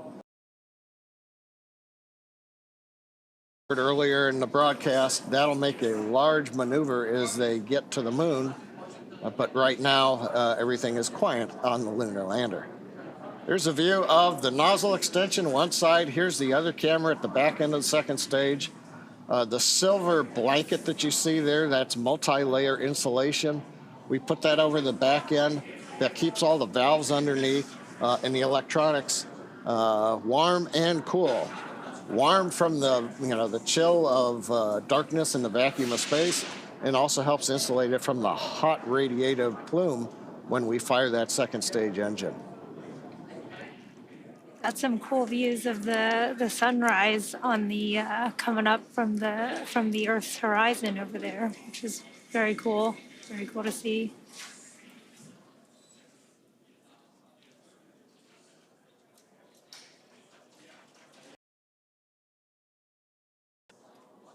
"42 minutes, everything continues to be nominal."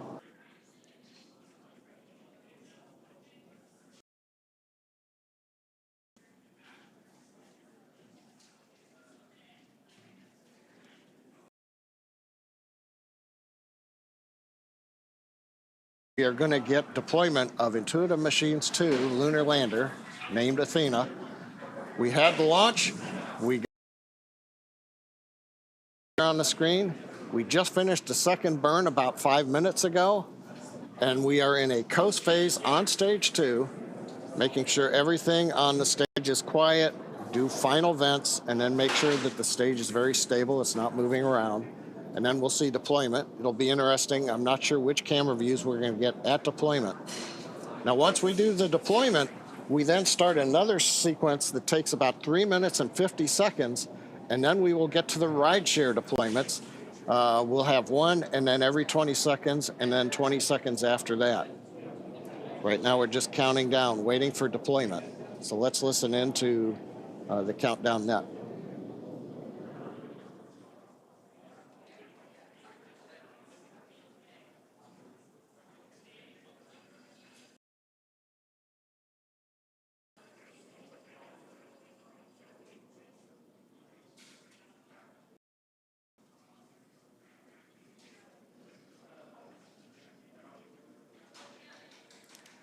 There is that deployment. You can see IM-2 Nova C lunar lander named Athena floating away from Falcon 9's second stage, confirming spacecraft separation. Now, from all of us here at SpaceX, we are wishing the IM-2 lander a good flight and safe travels. SpaceX is honored to be a part of NASA's Commercial Lunar Payload Services Initiative to deliver science and technology to the lunar surface, and we thank NASA and the Intuitive Machines for entrusting us with today's historic mission to the moon. Now, while we wait for the next development, let's bring in Tahira and Josh back at KSC. Yomei, that was absolutely gorgeous. What an excellent throw from SpaceX to Hero. What do you think of that shot? It is unreal, literally. It's so gorgeous. Right now, we're going to continue to listen in simultaneously. We have Intuitive Machines Nova Control in Houston, Texas. That's going to be waiting for acquisition of signal. That's Athena's first call home. While also, that's Intuitive Machines Mission Control Athena confirming separation confirmed. Athena separation confirmed. And to hear, while we stand by and keep running this clock for about 5 minutes after launch vehicle separation, that's when we expect Athena to make that first call home. At the same time, John I and Yomei in Hawthorne, California will be calling out those ride-share deployments. And Com and Raven, let's tell on screen. Scuba to stand by, and let's focus on Singapore and T-Knot. Yep, on screen you're looking at Intuitive Machines Nova Control on the left, and you're looking at the second stage views on the right.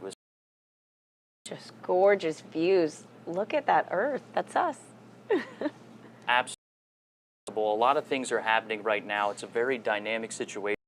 Is preparing to make that first call home. We're counting out the time that since Athena has separated, and that's because at launch vehicle separation, Athena starts a countdown to when she can power says on. 1 minute 47 is the earliest time for transmit. We are at 1 minute 55. All right. Copy. 1 minute 55. Tara, let's go ahead and pause and listen in. Give us anything you got from the ground station. For those rideshare deployments, let's just listen in here. AD permission back to T-Knot for a second. Here we go. Those calls you just heard are the ground net. Waiting for the ground stations on Earth to acquire Athena's signal. We're standing by in Houston for simultaneously. Josh, right now from Hawthorne, we should be about 30 seconds away from starting that sequence of rideshare deploy. First up should be Forge's Odin. 20 seconds after that, Lunar Trailblazer. And then 20 seconds after that, Epic's Chimera.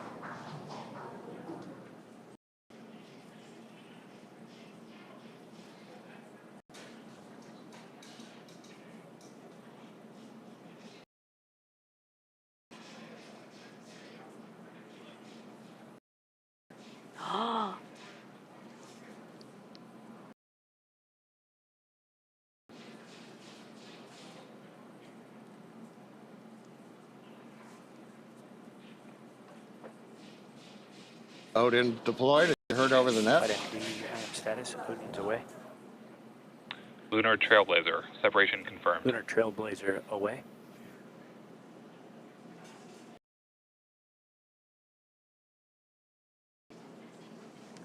We heard the call out in the acknowledgement. Lunar Trailblazer. Wait about another 10 seconds, and it'll be Chimera. We will have an OEM for them. Priority right now is Singapore. Chimera away. All spacecraft are separated. 4 minutes, 15 seconds past that. All right. Now Josh Tahira, Falcon 9 second stage has sent its commands. Everything successfully deployed. Now we're waiting a word from you all on acquisition of signal from Athena. Thanks a lot, John. We're still listening in to Intuitive Machines' Nova Control. IM status, waiting for our window to open for visibility on the first station. That's flight controllers waiting for that window to start listening in for Athena to make that call home. We're just about inside of that expected window for her to make that first call to Hero. Expect Athena. We're still standing by for connection with T-Knot, is that correct?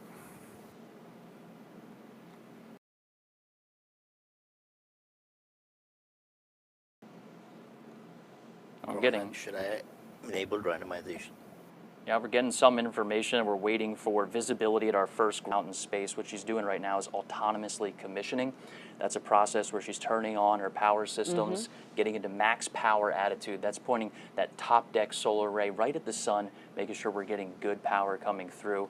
Again, I'm just getting a little bit of information here that the visibility of the first station, that first ground station, to make that connection with Athena,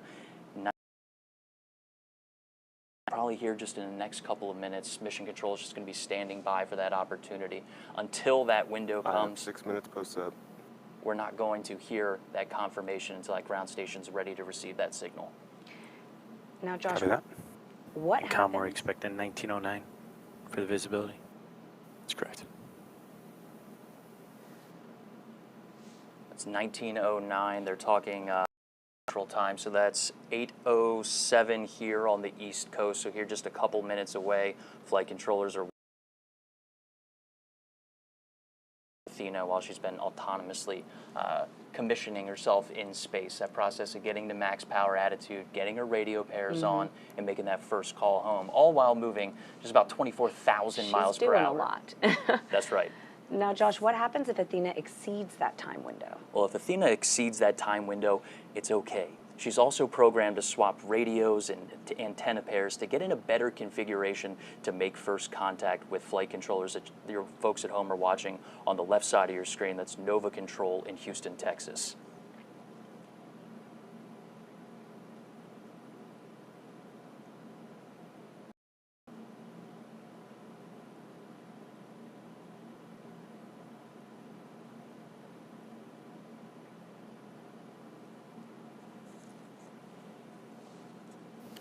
Seven minutes, 25 seconds past up.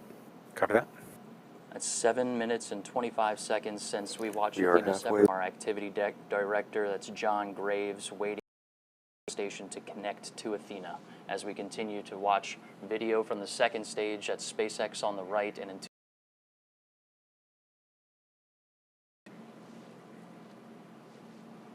we'll see what time do we have here. About 8:08. Ground stations on Earth to receive the signal that we expect. Athena is ready and already making that call back through that autonomous commissioning process.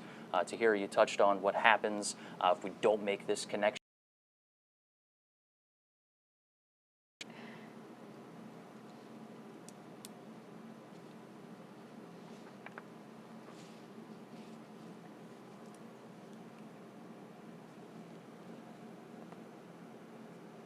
And we heard a call from Mission Control talking about a comm fitter being halfway through its cycle. What they're talking about there, Tahira. Any feedback?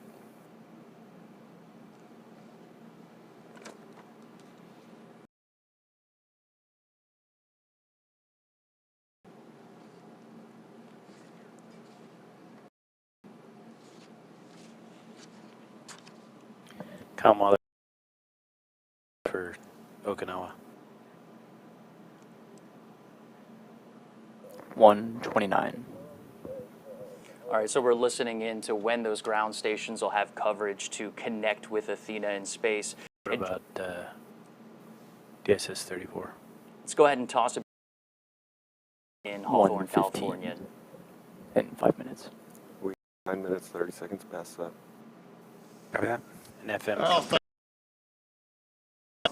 now we're hearing comms in the background right now. Yes. Now, for those of you following along, you'll know that this mission marks our 24th launch of the year. And we're gearing up for the Sphere X and Punch, NASA's Crew 10 mission to the International Space Station. You can always follow along at SpaceX.com launches for up-to-date missions. Thanks a lot, John and Yome. Super Dave, so if you think we can do that. And, all right, Tahira, we have exceeded our nominal acquisition of signal. Controllers are starting that new set of procedures that will continue over the next several minutes. They're working to confirm our communications configuration is correct, that the flown trajectory from SpaceX matches those expectations, and that our ground station dish is using the right trajectory. That's been a lot of the timing and things that we've heard in chatter right there in Mission Control. All right. Controllers in Nova Control right now working to confirm where Nova sees separated from the launch vehicle and then matching that to acquire the lander's signal. The team's expected to continue this process for several minutes until Athena's autonomous procedures start a new process. We've heard them call out a couple times of how much time is left until back to Earth. This includes cycling Athena's power systems, switching radios, and swapping antennas to sets that had not been used yet. All at the same time, SpaceX to confirm a good launch vehicle separation. That means a good translunar orbit. We mentioned that at the top of the show. How long would it take us to configure the DSN data? Go ahead and turn it on. It should be on now. Okay, ground net. And that's our ground net trying to work the ground stations that are on Earth to make that connection with Athena. But right now, we know that Athena... Just passing 12 minutes in SEP. We have 4.5 minutes before computer trips. Copy. Thanks, FM. We know that Athena is on a fastball shot toward the moon. It does give us a lot of flexibility within our flight path. DSS 34. And there's some more calls working with those ground stations, enabling the ground stations to make the calls. Let's start bend. All right. 3-4. All right. Telemetry.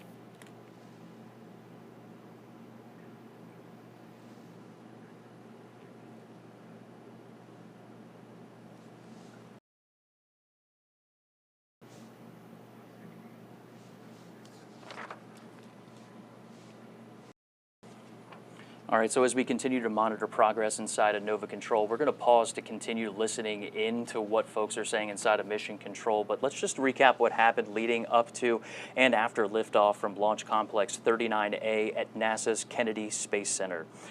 We saw liftoff to here just around 7 p.m. Eastern Standard Time. Then we saw a really good shot there. Beautiful. Yeah. DSS 34B. I believe DSS 34B is another ground station within the Deep Space Network, possibly. Telemetry active. All right, are we getting updates?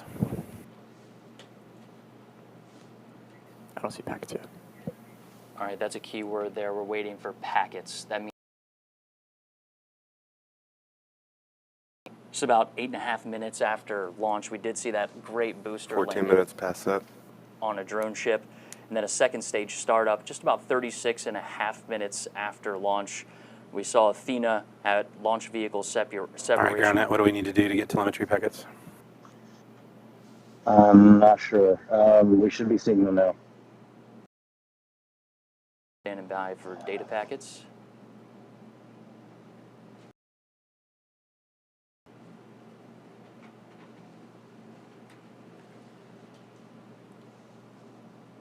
Everyone glued to their screens here. We had launch vehicle separation with Athena just shy of 43 minutes after launch. Nominal acquisition to signal about 5 to 7 minutes. We've exceeded that time. We touched on that autonomous process of what Athena is doing, but right now it's more of a manual process inside of Mission Control. Those flight controllers are working to configure the ground station to make that call. It's possible that Athena is powered on. All right, so while TNOC is working, looking for anything we can share. Which one and where they're working those, but they're working to get that signal from Athena, and that's coming from our ground net, and you can see folks working inside of Mission Control trying to solve this problem inside of our circular to kind of wheel around and get the information that they need.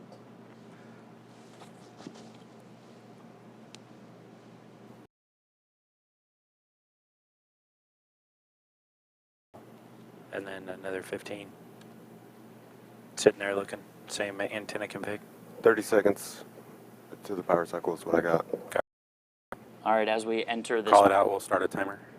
As we enter this power cycle, we're going to continue to work that autonomous process with Athena. We're at 16, 17 is what I'm showing. Is that what we got?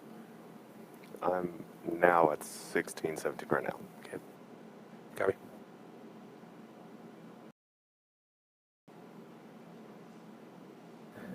Granite, give us calls critical. Call it on the loop, everything you see. All right, as we hit this repowering process, it's going to start several long terms where background net, everything goes on the main. It'll give Athena some time to configure her Copy that. systems if that's what's required, but it's also I going to be see some the ground time on gaps. VSS 34B. Do we have contour in the room? Also going to be some time gaps in between when we can configure these ground stations. Raven. Yep. It's going to start opening longer periods of when we're waiting for autonomous I need processes to as check well the as... data control to make sure they're seeing packets flow to us. They have carrier lock, subcarrier lock, symbol lock, but no telemetry.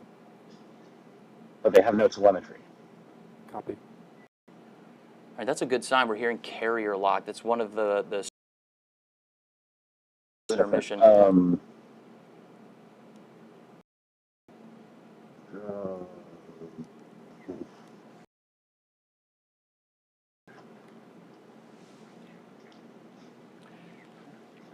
going to start Athena here, and that is a great call. That is an active situation where we're switching.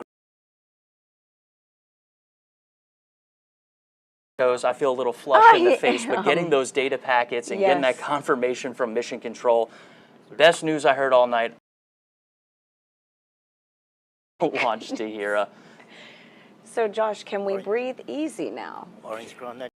Ken, it sounds like we have our packets and we're working those challenges, but the important thing is we'll be providing those updates on our page as well as on our...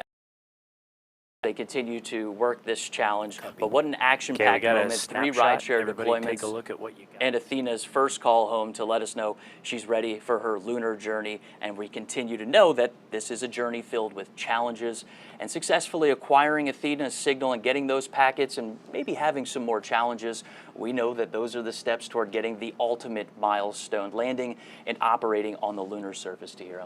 I mean, again, like you said, what an action-packed moment. So glad to get that call out. Now, Josh, can you tell us what is next for Athena? You know, Athena to land about 8 days from now on March 6th. After vehicle checkouts tonight, we hope to send Athena's selfies with Earth in the background and capture new images along her journey. Over the first 5 days en route to the moon, she'll perform multiple small engine firings to hone in her trajectory toward the moon before committing to lunar orbit insertion. That's about an 11 captured into lunar orbit. We expect to send another batch of lunar selfies. Few days, that's right. And finally, on March 6th, somewhere around lunchtime Eastern, we expect Athena to make a landing attempt, and if all goes to plan, spend about 10 days conducting lunar surface operations. Well, best of luck, Josh. That's going to wrap up NASA, Intuitive Machines, and SpaceX coverage of the launch of Intuitive Machines moonlander Athena on a SpaceX Falcon 9 rocket from Pad 39A here at Kennedy Space Center. And again, if all goes well, Athena is expected to land on the... And we will bring you that coverage live right here on NASA Plus. Until then, you can find the QR code on your screen or by visiting nasa.gov/clips. We will leave you with a replay of tonight's launch. From everyone here at NASA, Josh Marshall and Intuitive.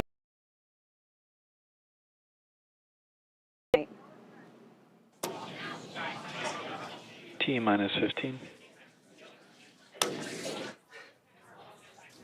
T-minus 10, 9, 8, 7, 6, 5, 4.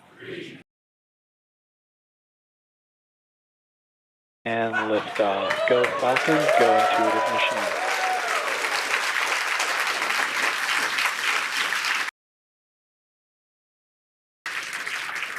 And 1D propulsion is nominal.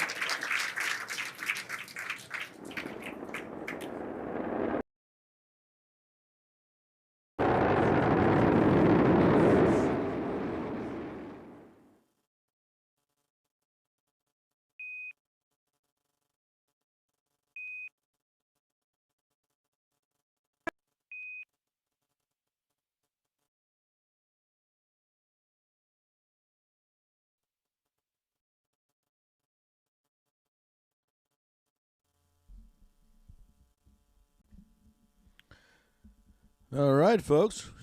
Papa D back here with you. There we go. And pretty exciting evening. first and foremost. Initially, we had some real streaming issues, and moving forward, we're going to be going 100% with our Starlink rig. But this evening, not running remote, we had some feed issues, and hopefully that wasn't too annoying for all of you, and we'll promise to do better on that moving forward. Equipment upgrades. But we did have launch of the IM-2, nicknamed Athena. She is on her way now after a bit of worry and excitement. But the launch took place on time at 12:16 local time. Again, Athena on their way, all successfully released. Some great science to come out of that. Looking at about, not total mission time, but 8 days transit time. Expecting the landing attempt to be on March 6th. On timing, as all that gets carved in stone with respect to the mission guidelines. And we will bring that to you. Again, watch the channel, and I will have it up when we expect to cover that. Hit that bell so you'll be notified. Landing attempt will take place, like I said, on approximately. It'll be about a 10-day mission. And as you heard, amazing coverage from NASA and from the folks at Intuitive and SpaceX.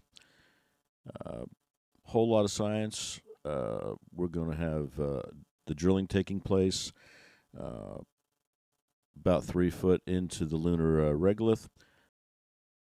Increments, temperature senses, all be using the mass spectrometer to determine the those depths. Again, looking for what is there that we can utilize when we make our return to the moon.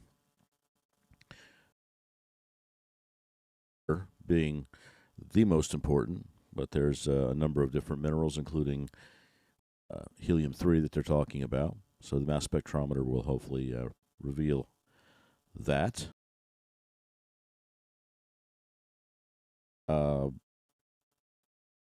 This is, again, part of the CLIPS program, the NASA CLIPS program, where they're utilizing commercial companies and riding along, creating the mission guidelines, and able to beginning the process of heading back to the moon.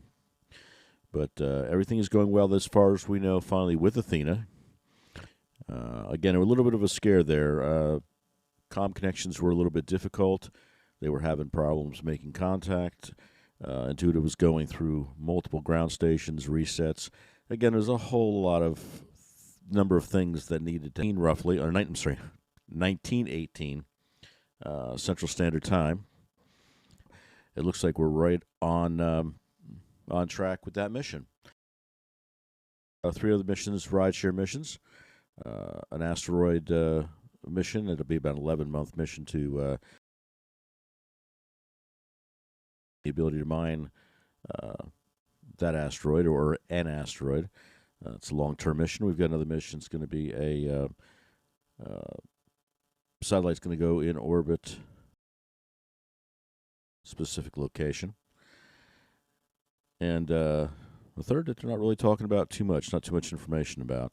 But all of those ride shares got off with no problem, and Athena is on her way. So we will keep you abreast of the coverages and what is happening with respect to this mission. Again, I'll thank NASA, SpaceX, Intuitive, everyone involved in putting this production out so we have the ability to share that with our subscribers. This is an exciting time, folks, that we live in, and I hope you all, no pun intended, come along for the ride. It's going to be a trip, and all these things happening and all the excitement will lead to the first humans taking foot on the moon. And from there, again, no pun intended, but the sky's the limit. And just amazing things going on. But thank you, again, SpaceX, NASA, Intuitive, all the people involved in allowing this to be brought to you through our channel.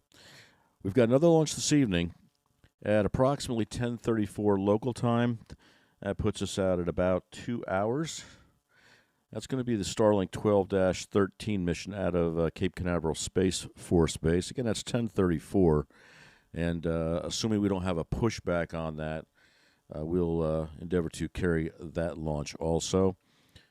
Details are, as you would generally expect on a Starlink mission. And I'll pull those up and get those page. We'll get the page loaded up so you can just click on. The launch takes place on time. Standard Starlink mission, 21 to 23.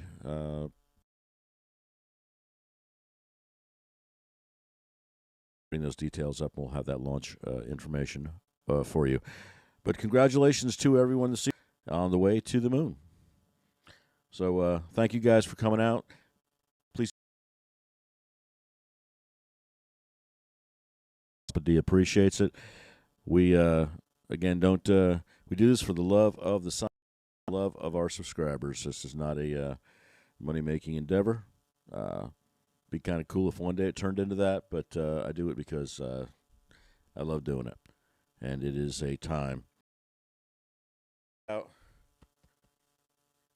You know who you are. Thank you for the T-shirt. Appreciate that. Live streams. Oop.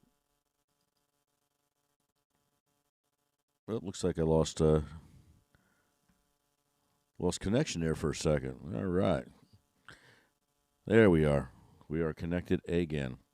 All right, guys. Well, thank you again. And come back in, like I said, we'll come in about an hour and 45 minutes or so and cover that out of the Cape. Have a good evening, folks. Thanks again.